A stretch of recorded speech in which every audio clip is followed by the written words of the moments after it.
Bisa dijelaskan mulai kapan menemukan gua yang di lokasi ini?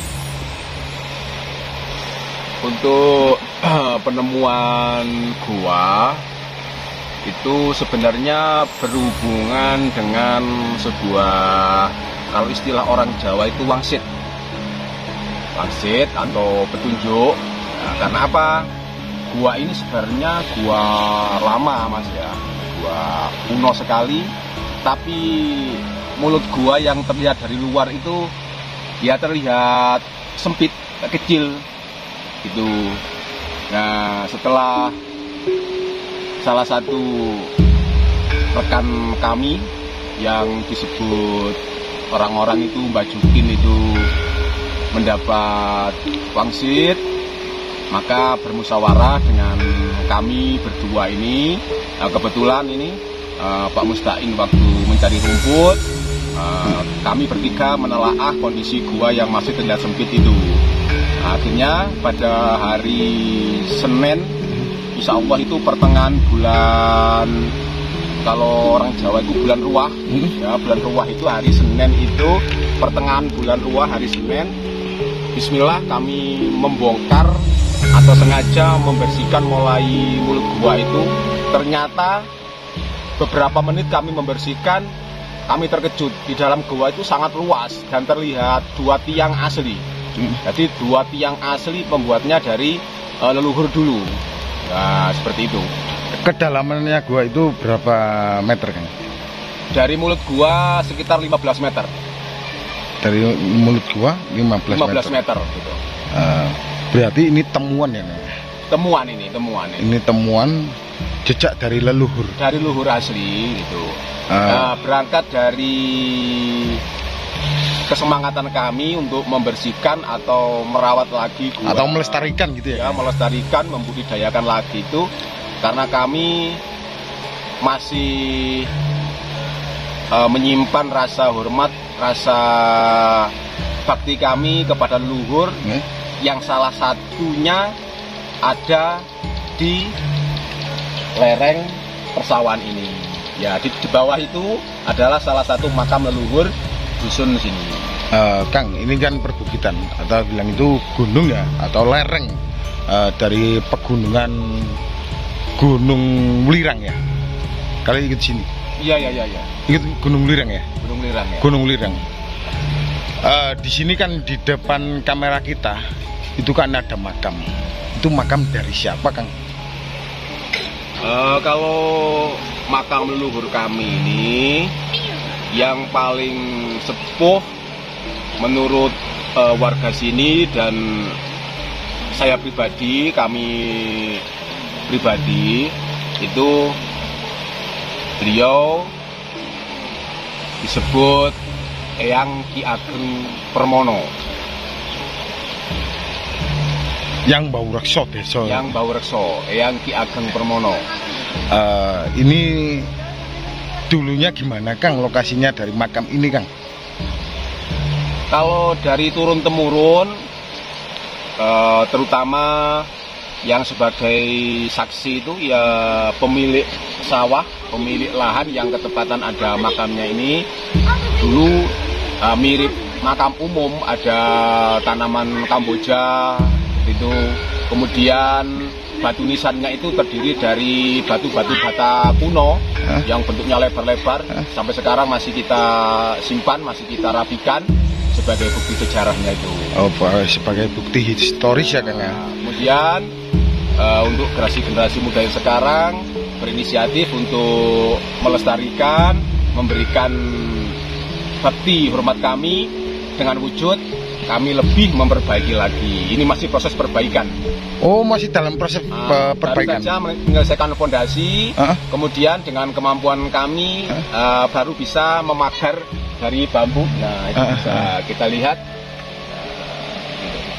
Nah, ini loh penampakan gua yang dapat wangsit ya Kang ya. Yang di lereng pegunungan atau perbukitan dari Gunung Welirang ya. Coba kita ke sana Kang. Barangkali pemirsa ingin tahu Kang. Oke, siap. Ayo, nyantai. Ini sambil Pak Mustain aktivitas rutin, cari rumput nanti. Cari rumput. Ini lur, yang menemukan gua.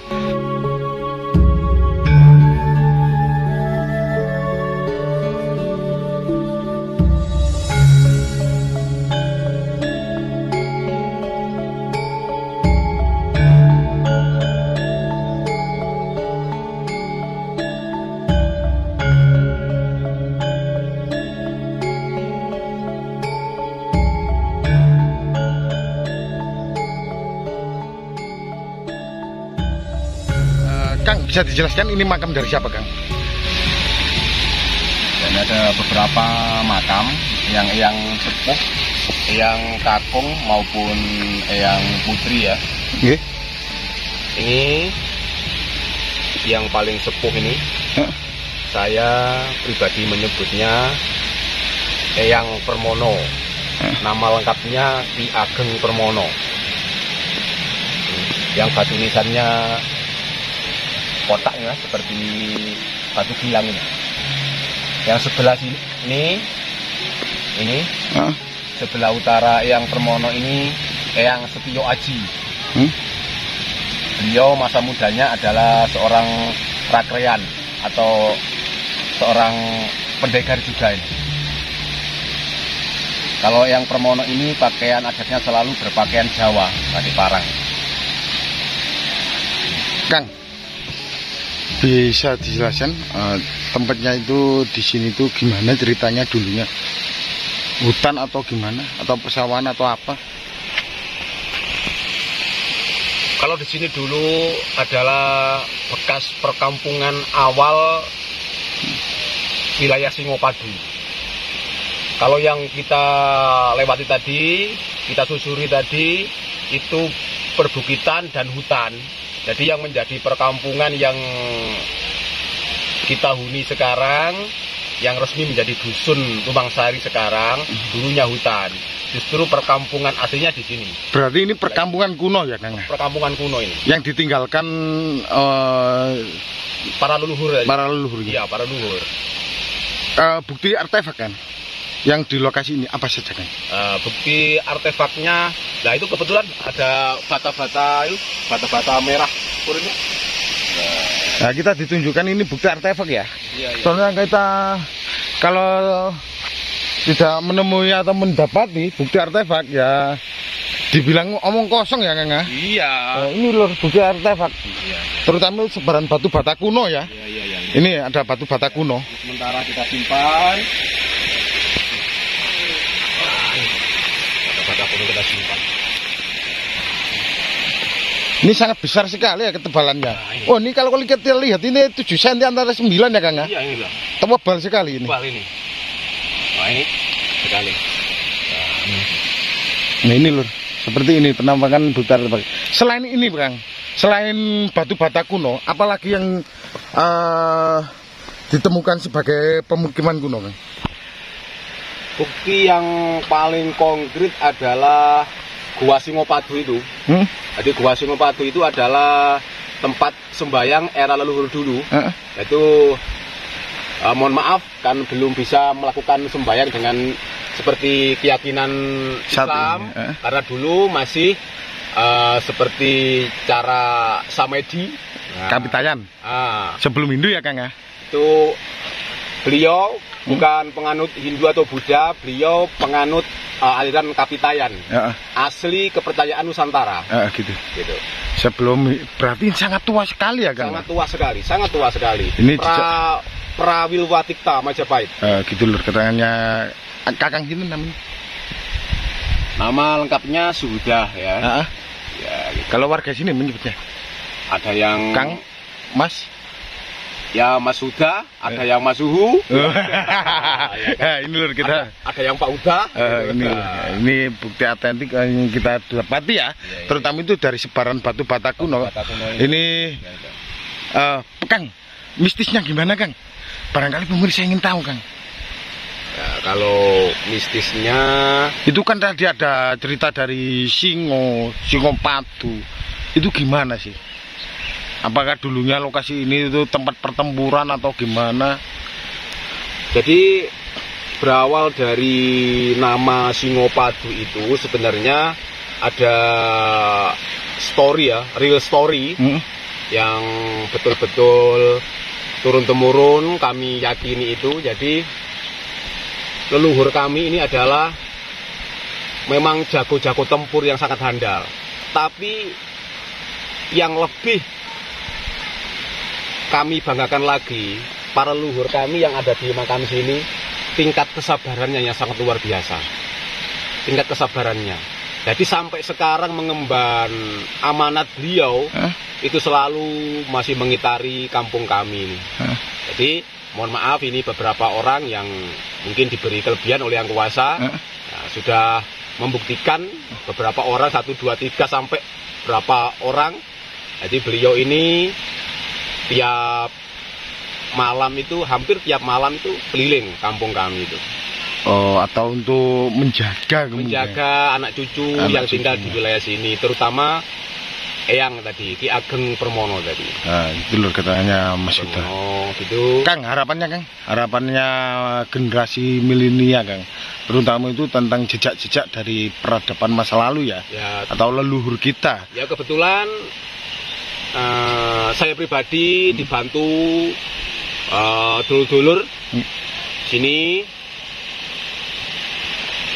ingin meneruskan kesemangatan beliau, terutama ya kita aplikasikan yang adaptatif atau sesuai dengan perkembangan zaman yang sekarang. Kalau beliau dulu era kerajaan, kalau sekarang kan kita era pemerintahan ya negara, tapi kesemangatan beliau akan kami bawa untuk memajukan wilayah kami. Terutama tahapan pertama, kami sarankan untuk generasi muda di bawah saya, cintai sejarah, cintai leluhur. Karena sebuah bangsa tidak akan menjadi besar kalau lupa akan sejarahnya. Itu yang pasti. Ingat kata Pak Karno ya, atau Bung Karno ya, Kang ya. Jas merah. Ya kan, jangan sampai lupa sejarah. Nah, kita nggak ngomong mulu-mulu, kita awali dari skala yang kecil. Daerah kita sendiri, dusun kami sendiri. Kita cintai sejarah, kita cintai leluhur. Ya minimal kalau versi orang Islam yang kita tawasul lah, kita kirim doa lah. Ya, dengan pembuktian kita rawat tempat-tempat ini, kita perbaiki gitu. Jadi mohon maaf, nggak ada niatan kami untuk cari sensasi, cari perhatian, nggak ada. Makanya kami sebisa mungkin merawat, tidak pakai emosional, terlihat bagus enggak, mampunya kami bakar bambu ya bakar bambu gitu. Itu kan batu-batu nisan masih tertancap itu sebagian menggunakan batu patah itu, Mas. Ya. Ini bukti artefak yang di sini, dan juga itu harapannya Masnya atau Mas Huda ya, atau Kang Huda, itu harapannya bagi generasi milenial, jas merah, jangan sekali-sekali melupakan sejarah leluhur Nusantara. Iya.